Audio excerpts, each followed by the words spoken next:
Good evening, ladies and gentlemen, boys and girls. Well, someone better call Minnesota. That was a wild one. Heh heh heh. Well, the Sharks barely survived the Oilers 6-4. A game that probably was a little more exciting than it should have been after they went up 3-0, but hey, Oh, wait. a win is a win at this point, so do what you can. And before we get into it here, we'll just go straight to Puck Guy and Gentry at the scene of the crime where the Sharks just stole that game out of the jaws of defeat.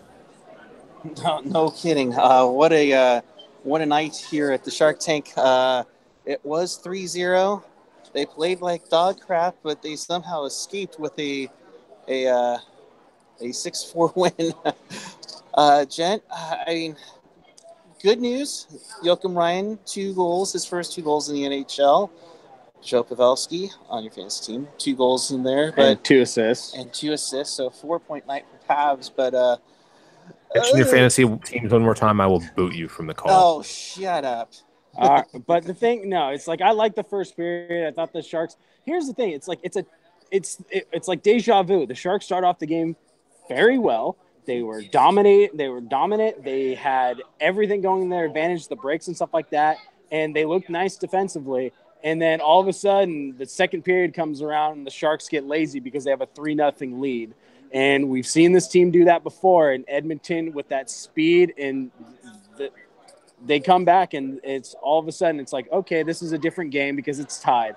Third period, the Edmonton gets a quick one, and it's just like you could just feel the energy of the building getting zapped. And it wasn't until Tomas Hertl kind of came back with it, and you finally saw some type of testicular fortitude from this team in Teal. But this was an absolute dog crap of a game. The Sharks should have never won it, and they stole it. Thank you, Ryan, for showing up. Appreciated. You had a great night. Oh yeah, no, he'll never forget it. His first 2 goals, one of them being a game winner. That's more important than getting your first one. It's the one that puts the points in the standings that means the most. But other than that, I really didn't like Tierney's game. He had more turnovers than Kaepernick against Seattle. That one, not to. I know you're on a roll, so I will call you Cinnamon. But the thing is that he gave up a pass back. I think it was to Bodker, and it ended up giving a turnover right to Cassie to get them on the board. And I'm like, oh my god, why just take your shots?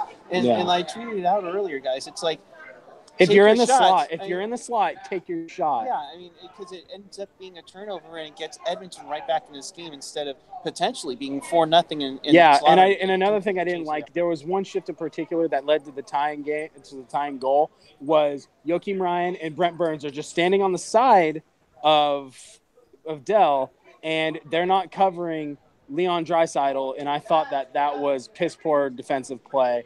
And it was the backbreaker for them in the second. So lack of the end of it was, guys, great start, horrific middle, decent finish. You get the 2 points. That's what really matters. Yeah, it keeps them, in the race in the Pacific, top 3.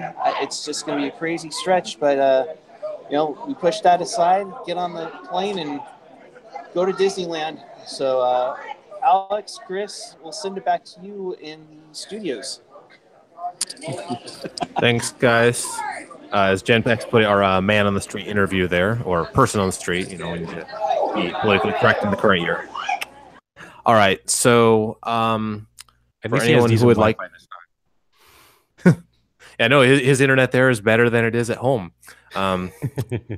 AOL jokes. Okay, now, so welcome, to get back to where I was at the beginning there, but welcome to Teal Town After Dark. It's the little thing we do after every single game. And if you like this, hit the subscribe button. Even if you don't, we'll let you stick around. Also, you can engage with us in the YouTube chat, on Twitter. You can hit me up. I'm at Chris JWS. You can follow me if you want. My tweets are terrible. It's up to you. You have no one to blame but yourself if you follow me. My co-host here is the lovely Alex Martinez. I'll let you say it. Martinez. Yeah, sorry, I'm bad with pronunciation. No, don't worry. I've heard it all wrong in so many ways throughout my entire life. Martinez, Martine. Anyways, um, great game to watch. But if you're a hockey fan who likes to break down the game, kind of a puzzling game for the Sharks in many ways. But Honestly, yeah, I think the best way to put it is this game is really a microcosm of the entire season, the entire of the year. This team is that they can do a lot of things right, look really good, and then they can just have ugly, as Gentry put, dog crap moments there. But they, because let's start at the beginning there. So great start, two pretty quick goals, another goal there, and then the second period happened, and this is where I kind of chuckled to myself a little bit because I remember always hearing like, why do the Sharks get in a defensive shell, or why does every team get in a defensive shell when they're up a couple of goals? That's why, because the reason why, and I called before the Oilers even scored a single goal, I was like, they're going to tie this up because they're letting them play end to end. The Sharks are playing loose. They're not, they were not playing well defensively. It was clear that, I was like, the Oilers, the only way they're getting back in this is if the game pace is fast, if they're allowed to fly end to end and take their chances.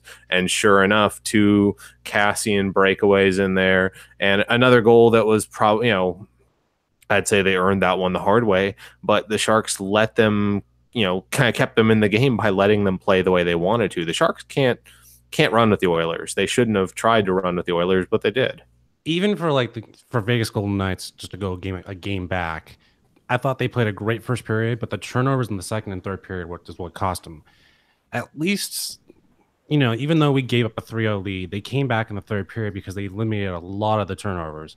At least they got back to some level of play.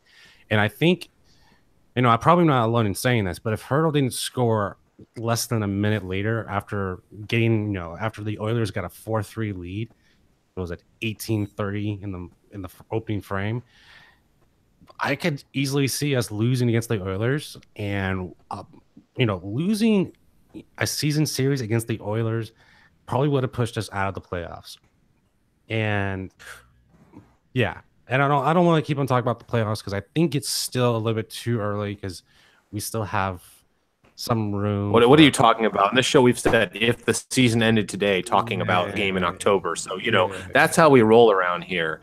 But, it does keep they if they're going to make the playoffs, they have to win games like this where they have that opportunity. And luckily for them, Hurdle scored quickly and prevented it from getting ugly there.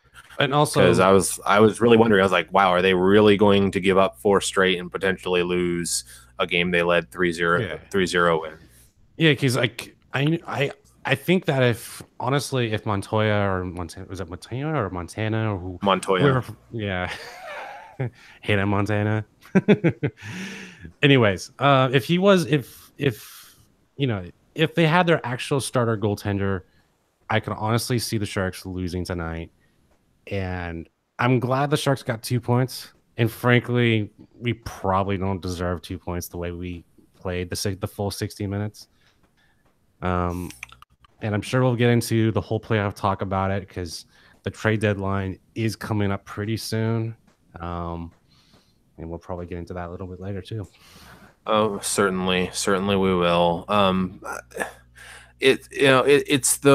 They are not really a 60-minute team, and this is why I'm a long way from being convinced that they are a contender if they get into the playoffs. Like, I think they could actually win around the playoffs, but that's only because the only way they're getting in is as number 2 or number 3 in the West. They're not getting number 1. They're not going as a wild card. So they may well face off against a mediocre Pacific team, and they may well win a series. It's not, it's not out of the question. But they're not beating the Knights in 7. They're not beating whatever wild card comes out of the Central. And they're sure as heck if there's just no way. See, like I would say their path is tough enough as is, and they're not a 60-minute team. They're a team that can look great for a period, look horrible for another, and be good enough in the third to win it. The Knights have looked great all season, but I don't think they've dealt with enough adversity And I think that if you beat them game 1, game 2, I think that's an interesting series to see what happens. But honestly, that's to say a what if on every series. But I totally agree with you. But I think that Joe Thornton was playing fantastic like before he got injured. And I honestly think that if he didn't get injured, I think we'd be talking about the Sharks a little bit differently. We would have a lot more depth.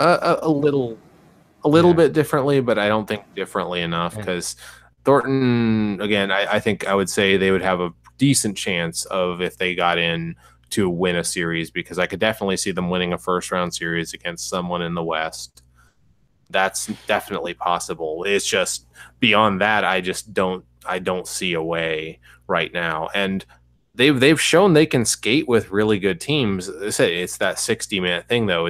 They're either worn out because they don't have the depth and the team keeps coming at them, or it's kind of just shooting themselves in the foot with turnovers. I mean, that was what it was tonight. Like Tierney should have taken a shot there in the slot.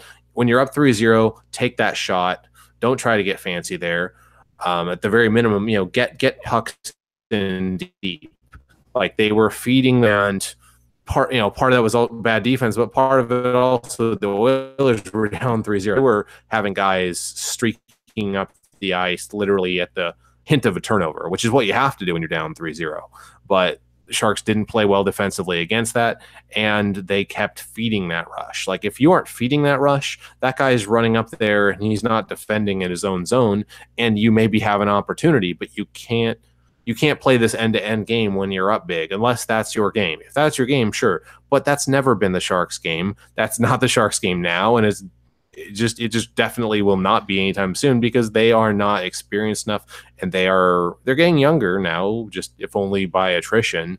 And I don't even think it's that's not their issue. game. I think it's going forward. Can you count on Martin Jones to at least regain some of that class that he showed in 2015, 2016 when we made that run? And he hasn't at least showed that quite yet, or giving you that impression. Dell has made more saves that I think, has made more saves to save games. And I think if Conor McGregor scored that goal in the end of the second period, we would have been way behind in terms of momentum. And that's the feeling I was kind of getting, was the Sharks were on the edge. We got lucky with the hurdle goal. And, that's what you got to need with a little bit of luck. And one goal is all you need. But I said McGregor. McDavid. Yeah. Dr. Jackal pointing out in the chat, he's like, Vegas is not full of rookies, so adversity isn't as big of a deal. I would agree with that because I think actually I really, looking at Vegas, I like their chances, although they're almost definitely going to be facing some team from the Central. And given what a grinder that is, I mean, hopefully for their sake, if I'm a Vegas fan, hopefully whoever it is they end up facing has taken so many blows from competing in that division and barely escaping that Vegas can run them over. So I really like Vegas's chance, honestly, of getting to the conference finals. I would not be surprised at all. I mean, that'd be quite a thing. I mean, I don't have any issue with them. Like I actually feel very happy for their fans. So I don't have any question marks with Vegas either, and I do like their depth. It's just they don't have that premier talent that will take them to that next level. And that's like their big thing that's missing. They have a bunch of great second liners, great first, second or third players. I just don't see enough great talent. Well, what they have though is they have a lot of second and third liners. They don't have a first line really, but they don't have a fourth line either. Like that's kind of, and that's the way the NHL is moving. I mean, we talked about how the Penguins ran over the Sharks in the finals a couple years ago. It was because they came with four lines that were going downhill and that were coming at them. I mean, Crosby was obviously a factor, but they didn't win that series because of Crosby or Malkin. They won that series because of Bonino. They won that series because of a lot of just run-of-the-mill guys who are running downhill at them and having guys who are useless. I mean, having three premier all-stars who you can definitely change the puck and can wear you out for a 6 or what appear to be a 6-game series definitely did hurt us in that Pittsburgh series. That I think that is definitely going to be a weakness that is definitely going to get exploited and I think that might show up more in a playoff series. And I'm just going to be that's kind of going to be my position about Vegas going forward. It's I a just don't. prove it position. I mean, I totally understand why you'd be skeptical. I actually am I think they can do pretty well. But we're burying the lead here, so to speak, because there's getting a lot of hate in the chat for that third line tonight. I mean, that was ugly. I mean, it was so ugly that you had Paul Gackle tweeting advanced stats. I mean, when you have Paul Gackle talking about Corsi, the Corsi must be really ugly. I believe that. I should have my notes right here in front of me, but it was Carlson, Tierney, and who's the third? Was that Bodker? I believe so. Out there with them, but Bodker did play pretty well, I thought, tonight. But Bodker wasn't the problem. I mean, honestly, Tierney as the pivot was just irresponsible with the puck. He made a lot of bad decisions tonight. Like there's no two ways about it. I'm a big Chris Tierney. I love Chris Tierney. I think he can do a lot of great things. But man, okay, yeah. Looking at the tweet from Paul Gackle earlier, said the Corsi ratings for the third line: Tierney 16, Bodker 13, Carlson 19. And if you want to know how that's scored, that's out of 100. Like now, what exactly? That's pretty brutal. Now, what exactly is the Corsi rating? Just curious. Corsi is the percentage of shot attempts that go one direction or another. So basically, that means when those guys were on the ice, I'm just going to average out in my head. 16% of shot attempts went the correct direction. So that means 80-something% of shot attempts were going against them. And I haven't seen their zone starts, but even if they are predominantly starting in the defensive zone, that's a bad night. That's a really ugly. And if you hit 50-50, that's a okay night, depending on how you're playing, who you're playing, and all that. But that's really, really bad. Yeah, it sounds like Corsi is the new plus minus, just like it's kind of a plus minus where you have enough data to concluding from, because plus minus, the problem with that is there's so little data within one thing, small sample size. But let's not put everyone to sleep talking advanced stats, because I could do that any old time, one of these times. But looking towards the chat here to see if there's anything. Dr. Jackal is saying yes, Corsi is the new plus minus. I only hesitate to say that because I hate plus minus, and I would say it's a improved version of plus minus that isn't completely useless, because I think plus minus is very flawed in many ways. But yeah, I just said I wasn't going to get into stats, and sorry, go ahead. Yeah, my issue with Tierney tonight is I thought he played the puck too much and he wasn't spreading it around in the offensive zone. There was plenty of when he should have not spread around, he tried to, and that fed one goal right there. Yeah, and that helped Zach Tiercy get 2 goals tonight. Right after I tweeted, he was a bust with that new contract, which is great. Oh, of course, yeah. Zach Cassian, Shark Killer. Ian Reed in the chat. Manny Malhotra equal GOAT. Okay, I have no idea where was that going. I don't even know where that came from. I see talk of Ronick sweaters, and yeah, I don't know. Chat, you're already off the rails. We're trying to stay on the rails. Chat's trying to take us off the rails. Help us out, chat. Help us out. Yes. Yeah. No, we don't. I am wearing a Brian Marchment sweater, not a Jeremy Ronick sweater. Just want to make that clear.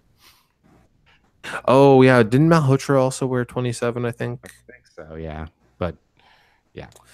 Yeah, he was a good player for the Sharks for a number of years. I'm just looking over the numbers here and everything like that. I mean, this game is hard to explain, because it is the current year Sharks of just do lots of things right, do a lot of things wrong, and somehow manage to win. I mean, it was a similar story with Vegas, where they were on top of them, playing really well, and then they let them get back in the game with too many turnovers, too many bad plays, where when you're up, you have to simplify. You have to get pucks in deep, skate hard, north south, but really it is true though.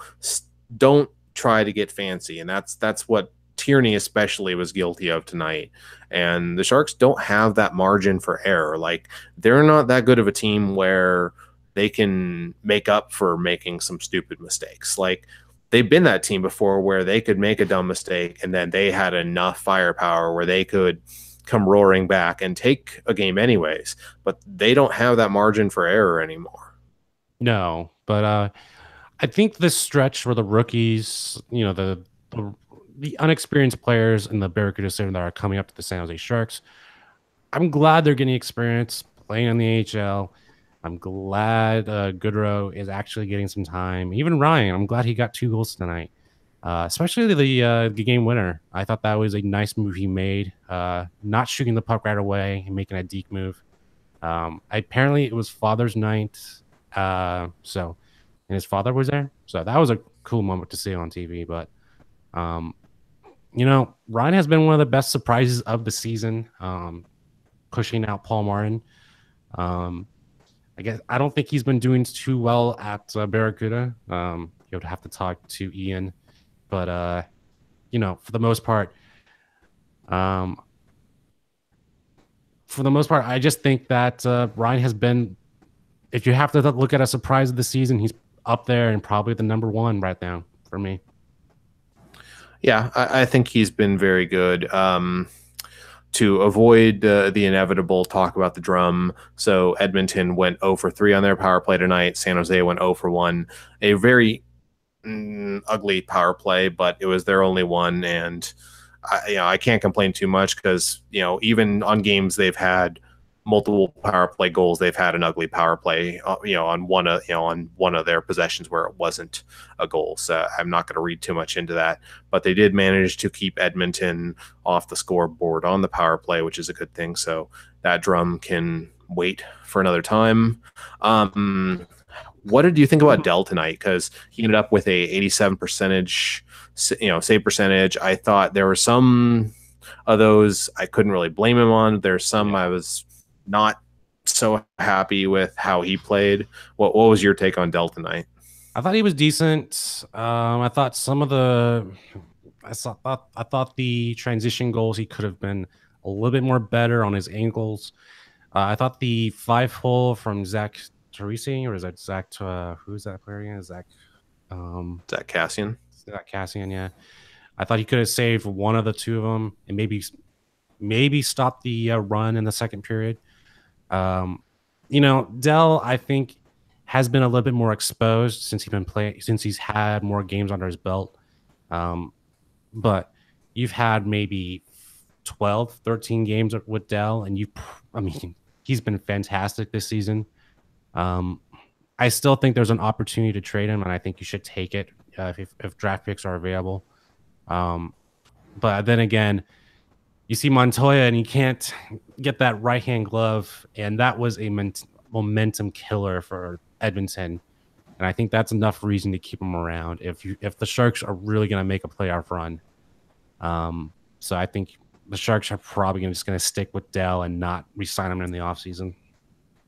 Yeah, I'd be curious to see what they do in the offseason, but I would tend to doubt unless they feel like they're going to go, oh, we're not making the playoffs and we need to have a mini fire sale. Maybe not fire sale, have a ember sale, have a little quick, we're going to sell off some other low-end assets for peanuts or whatever, if we can. But I'm kind of the opinion, I don't think any major changes are going to come around the trade deadline. I think this is going to be a patience rebuild. I don't know if they'll ever call it a rebuild. I don't think they'll send any tickets to the season ticket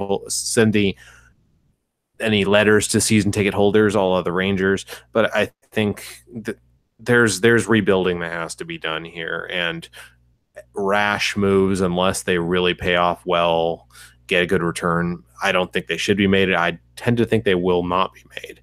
So I don't think that the market for trade deadline or for the trades, at least at the moment from talks right now, isn't just that great. I think next year might be a little bit more better because I think ownership might have a better idea what the CBA might be in 2020 or 21.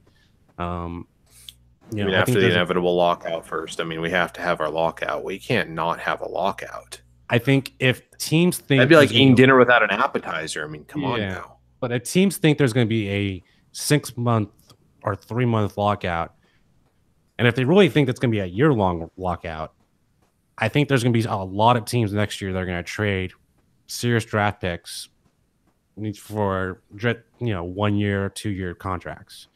And that's the year where I'm going to like stare at my phone looking at trade deadlines. But not, I don't think there's anything this year that's going to pop. So Dave be pointing out in the chat the final Corsi for the third line was 20, 22, and 17, which is slightly better than the ones I gave earlier from the low point of the game, but that is brutal. The best one means seven in the best case scenario for one of them, 78% of shot attempts went against them. That's 4-1. So that is bad. AJ is saying those are nice backgrounds, but I'm gonna let you finish. Rocket has the best background of all time. Well, of course we can't compete with Rocket, but I mean I have a couple things now. You finally don't have the white wall, so I guess that's an improvement there. Yes, I'm so glad there's death to those background jokes. Let's put it that way. Yeah, I can't overly decorate mine because I also use this for work and stuff, so I don't want to go too crazy with it.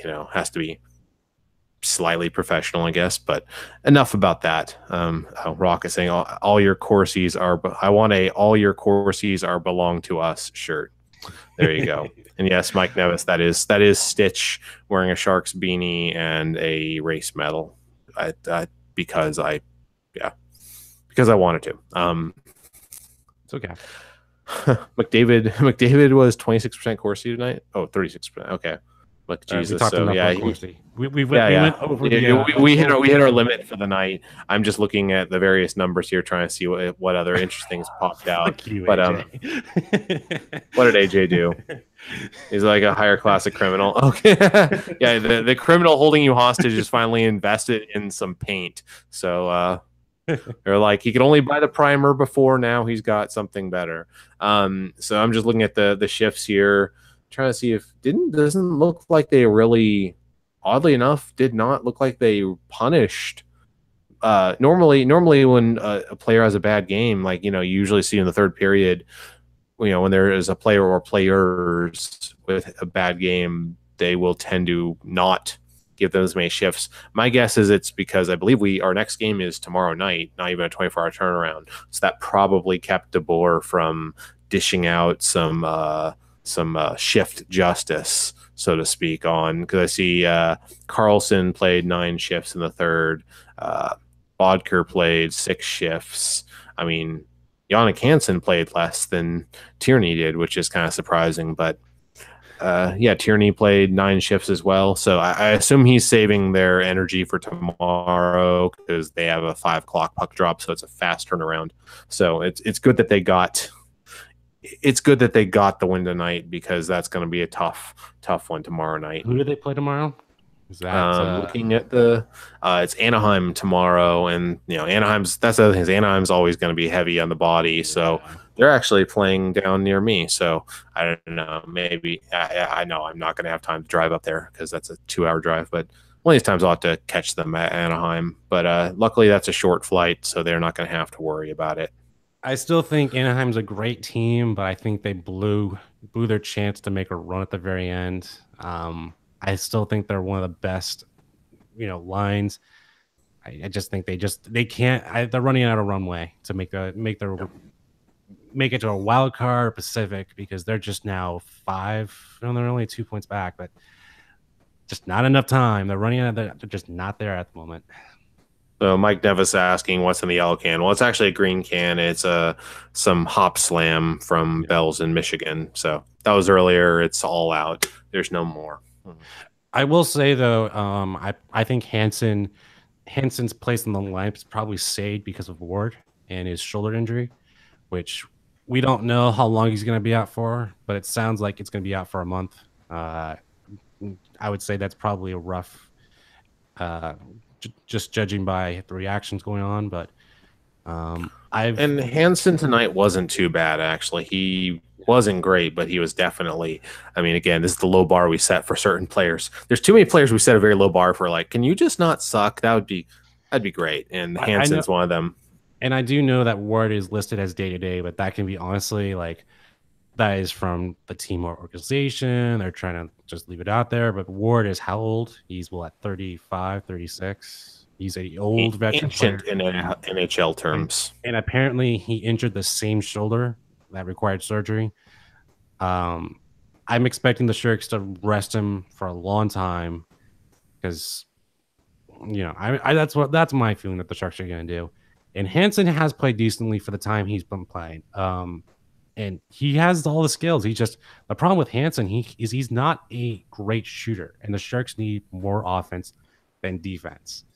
So, I'd rather have Hansen than a person like Sorensen, who I just can't stand. And if it comes down to Hansen, Sorensen, or DeMello, I think I might take Hansen.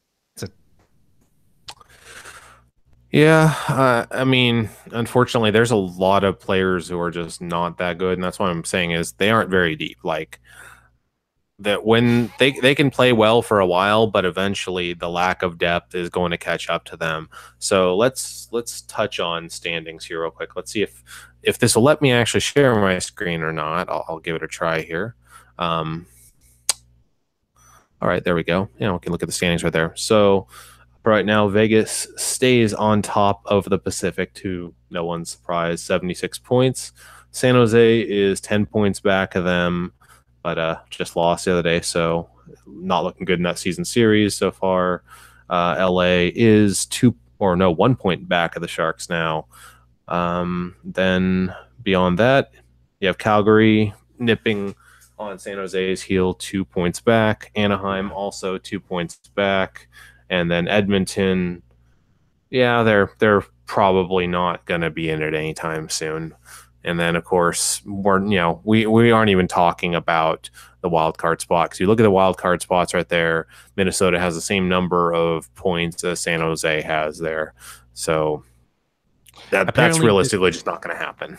Yeah, but apparently this game was the game in hand over Calgary. So, the two teams I'm most looking at is Calgary and Anaheim. I really do like the depth for both teams. Calgary does have younger talent, and I like the speed on Calgary. The problem is that they just don't have the physical side of the things that you kind of need for the playoffs, and that was definitely exposed last year, for sure.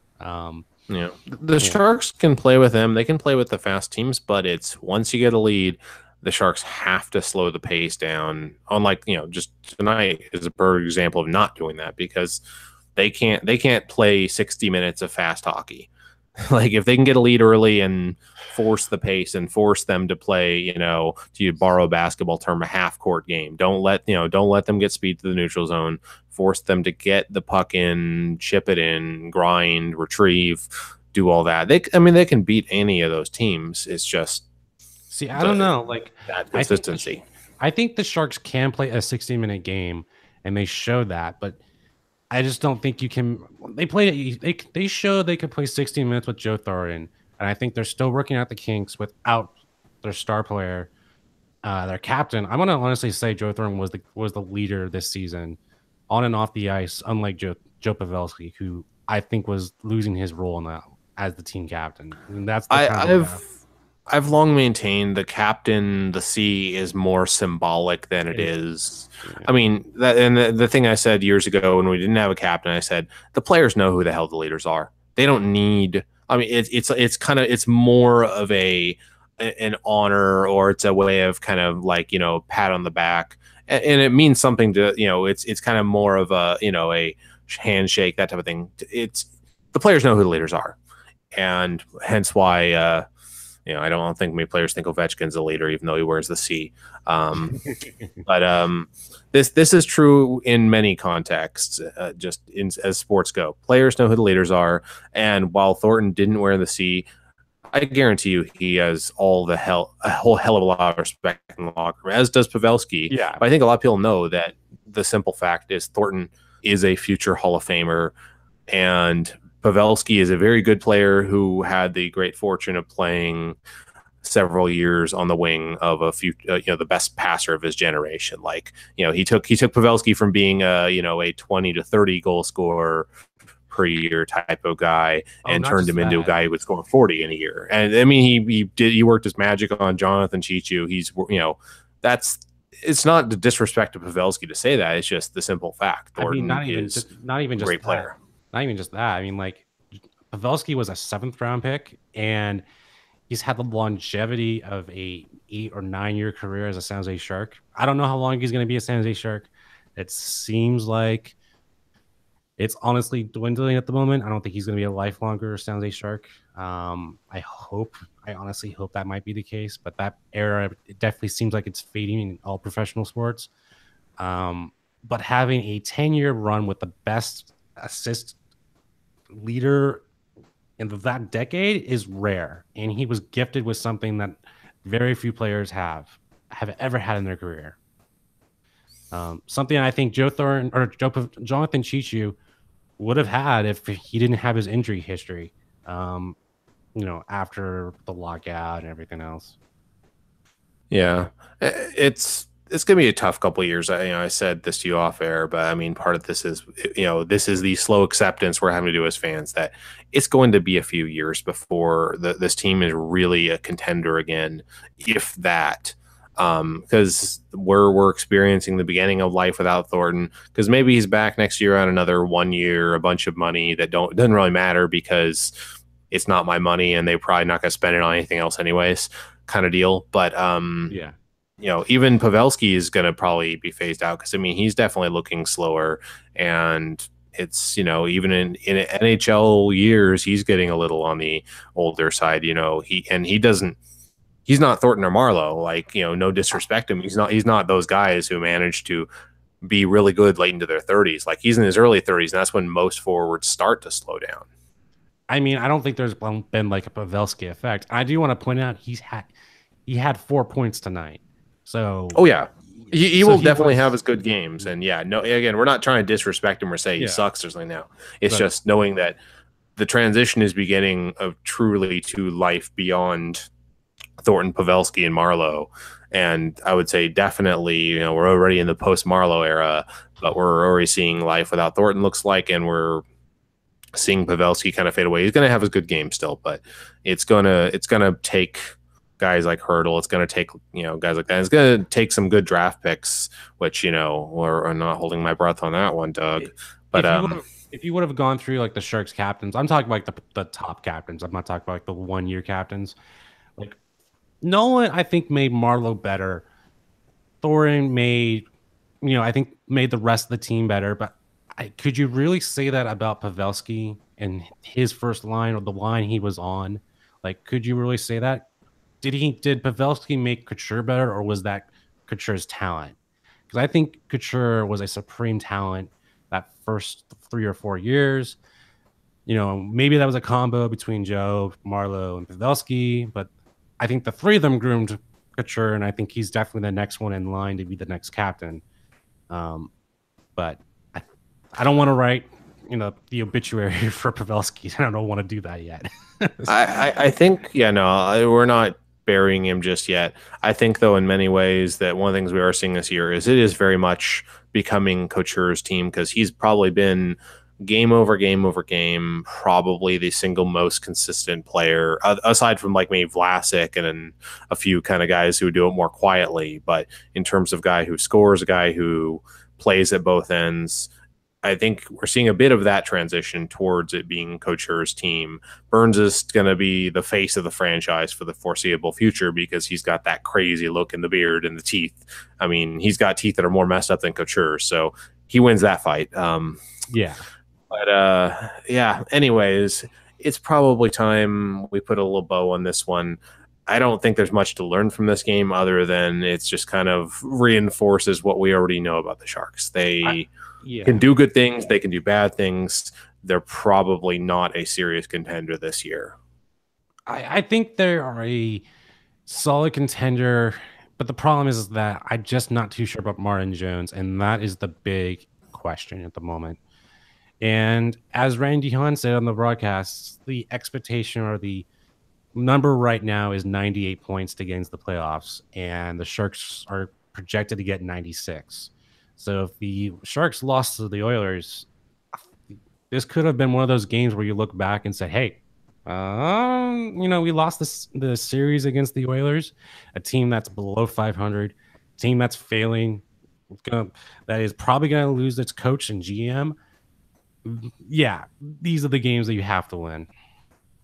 Yeah, definitely. So the Sharks have 3 coming up against Anaheim, then Arizona, and then Vancouver. Those are games really they should be taking 2 of those 3 if they have any aspirations to contend, because after that they got a 5-game stretch where they're going to play Dallas at home, then they're going to go on the road against St. Louis, against Nashville, against Chicago, and against Minnesota before they see the Oilers again shortly thereafter. So that's going to be a nasty 5-game stretch after we saw what Dallas did to them last month, and then 4 games on the road against some very, very tough opponents from that Central Division. And they haven't seen much of the Central this year. So it's going to be tough for them to stay in there. I mean, this could be the time when they either fall out of the race or they manage to stick around and potentially actually do, make a move to go to the playoffs, because that's going to probably be their make or break moment for the season.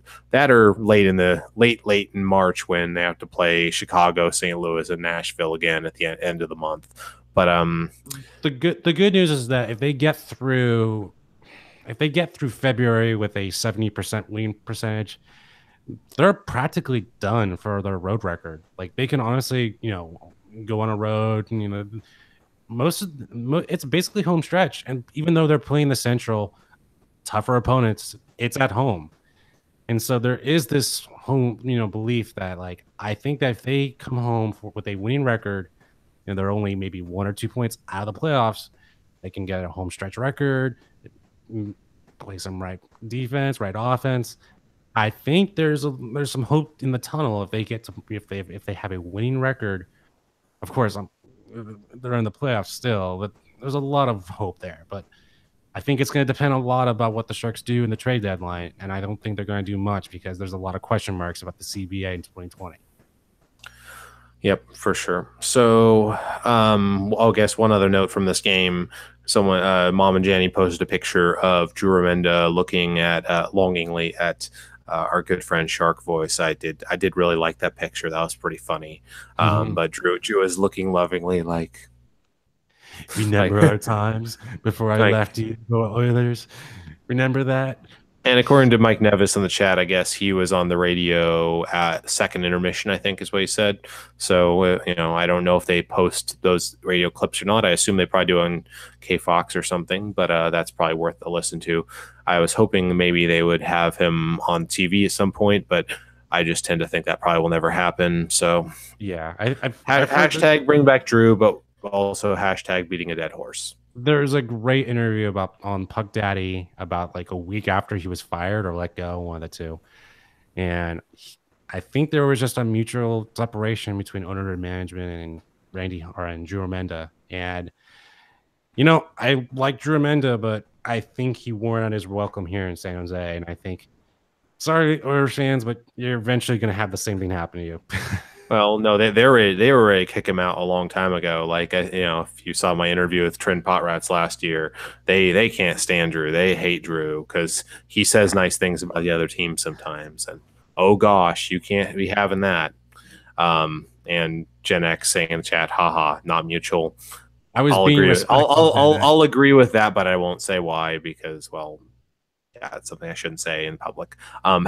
Anyway, I'm seeing clamoring for the NHL reach around here. So I am sorry, I'm going to disappoint you by saying I will not read off all the names because, unlike Eric, I know I can't pronounce them. So just a quick around the league here. Or do you want to take a gander at it? If you want to, you can try. Just say the scores and we'll talk about it later. I already bumbled your name. That pretty much disqualifies me from even attempting to talk about the names on here. So, The Columbus Blue Jackets, they took down the New Jersey Devils 6-1. I don't know. I'm just looking at the summary here, so I'm sorry. I don't know what all the details are, but shootout between Nashville and Montreal. The Nashville Predators took that one 3-2. Buffalo sabered Boston 4-2.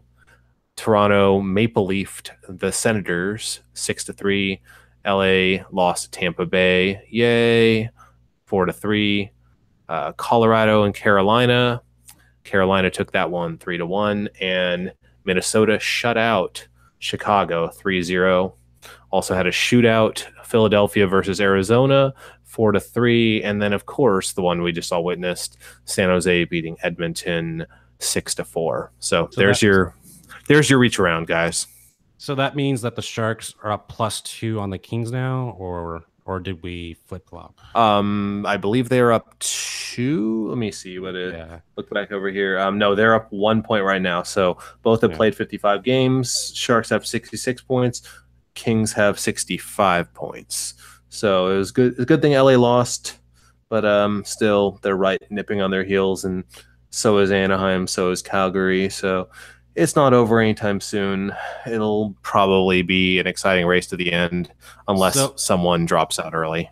So let me ask you, there are 3 teams, the top 3 teams of the Pacific, Vegas, San Jose, and Los Angeles. If you had to pick one of those teams to not make the playoffs, what would you pick? And you can I haven't seen all the schedule. I have to look at all the schedules. Looking at the Sharks schedule with all the Central Division coming up, I would expect there's a good chance they could be one of the ones to fall out. I don't know what mix the rest of those guys have in terms of opponents. I would say the opponents, because I would say they're all roughly equally bad, you could say. I don't think any of them are very impressive, and I think you could easily see any of them falling off. Really depends more on luck and how the schedule plays out in the end here.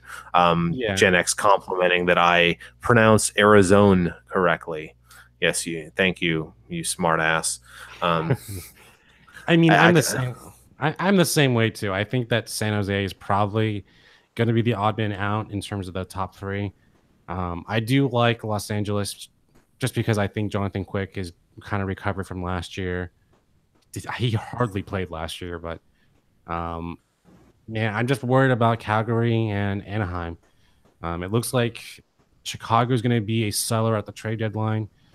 They're going to try to dump contracts and prep for next year. It has nothing to do with them. It's just Marian Hossa just didn't work out for them. And that contract did hurt them a little bit. Well, he worked out for them, but it was a while ago that worked out for them. I mean that's why you have a 15-year contract, whatever how long. But I think we hand out long contracts for 8 years here. So, yeah. Oh god, I hope Martin Jones works out. Yeah, we'll see. I mean, Doug Wilson went out of his normal MO and handed out a lot of big contracts in terms of term. I set that up very well. But yeah, we'll see. I honestly, of all the long contracts they handed out, the one that makes me most nervous is Burns, because Vlasic, I think people are going to criticize it because he doesn't produce a lot offensively, but I think Vlasic plays a style of game where he could be good for a long time because it is not overly taxing. It's not something that depends so much on his physical ability that, if he starts to slip in terms of, as he gets older, I don't think his game's going to fall off as drastically as Burns could. I think Burns could fall off a cliff at some point. Like he could, if suddenly his athletic game isn't there to the same extent, he could suddenly fall right off a cliff in terms of production. And he doesn't have the head game Vlasic has to fall back on. No, yeah, I totally agree with you. I mean, I was a huge fan of Brian Campbell. He had a great stretch, 3 or 4 years, and he earned all the money he did, but damn, did his career just fall off the cliff. And I think that's just the way of the hockey is. And I'm really if his game does decline, I'm not going to bring up Burns to forward, but I think that's probably a transition that's probably going to happen to him. if that does happen. Let's not go there. I have that person Yeah. So blocked on Twitter. I Thank won't you, say Mary, saying in the chat. Chris, I think yeah, AJ might you do kill not me. do not speak the name of Voldemort. I will kick you out of here. AJ saying in the chat, Chris knows how to pronounce Pacific Northwest Swill, passed off his beer. Yes, indeed. I do know how to say that. Yeah, I don't drink that crap. Just, it's no good. But Gen X pointing out that it's not really just Hosa's contract that's killing him. It's Keith, it's Seabrook, it's Taves and Kane. I always want to say Toes, but Taves and Kane. Yeah, and he's right. I mean, it's a price they're paying though for winning all those cups. It's the same thing that the San Francisco Giants have the same problem. Is they gave out a bunch of massive contracts after winning all those World Series. Like I don't, I think most fans should be more than happy to pay the price of some salary cap hell, some bad contracts after winning a bunch of championships. Like that's I would take that trade off any day. If we won a few and then we were in hell for a couple years, I would get over it pretty darn quick. I don't think the contract for Kane is not, Kane still produces points, but Taves is definitely the one. I think they paid a little bit too much, and I think the agents for both Kane and Taves is definitely the same. It's the same agent, so I think that was a combo deal where you had to get both at the same reign or whatever. So I think that was kind of the argument for that for both. Yeah, Rob Humphrey agreeing with the chat saying, Chicago may have a tough stretch, but they have all those cups to catch their tears. Yeah, that's pretty much what I'm saying is same thing. Whenever I hear any Giants fans moaning on Twitter about how they're, how badly the management is or all the bad contracts or how depleted they are, it's like, yeah, congratulations. You won a bunch of World Series. Go cry. Like, oh, by the way, get over it. Like, you're paying the price for all that great winning. So, oh well. Oh, by the way, you just got Evan Longoria. You got Kutch in the offseason. You got a careful. Gen X might get mad. Might as well mention football. Might as well mention football while we're at it. The Niners and they signed Jimmy G and all that. Good news. Fuck you, Spanos. Yeah. Anyways, They absolutely hate the Chargers and they wish horrible things on them down here. But with that, let's wrap this one up. Put a pretty bow on it because I think we're ready to get out of here. It's Saturday night. Time to get crazy and shit. All right. So final thoughts on this game, on the season, on life. Decent game to watch. I'm glad we beat the Oilers because I'm still kind of bitter about last year's playoffs. It's a series I think we should have won. Honestly, it's going to be a long season, and I think a long end to February just because of the long road games we have ahead. But it should be a fun ride. I just think patience. Trade deadline is in 2 weeks, I believe. So that's kind of the next thing up. I'm kind of watching. And yeah, you can find me on Twitter at Al Martinet. I'm doing a bunch of things for Spartan Daily. I'm approaching my final 2 semesters at San Jose State. So you can find me on there and read all my stuff there. So yay. Hooray. Plug. I think you're right. We're in the dog days of the hockey season. Right before things really heat up in March. That's, when you're separating the wheat from the chaff. So win or lose, we'll be here. We're here after every game. I think we're creeping up on live broadcast number 250 in a row or something like that. Puck guy remembers what it is, but we've been here every single post game for several years now. We'll still be there because, hey, we're gluttons for punishment, good or bad. We like to watch the game. We like to get on here and complain about it when they lose and complain about when they win too, even like tonight. But enjoy the ride. We have people to talk to here, which is good. Get all the thoughts off your chest when you're watching the Sharks and feel like, why are you getting so into this team? It's like, well, we understand you here. So if you like what we do, you can follow at Teal Town USA on Twitter. You can smash that subscribe button down below.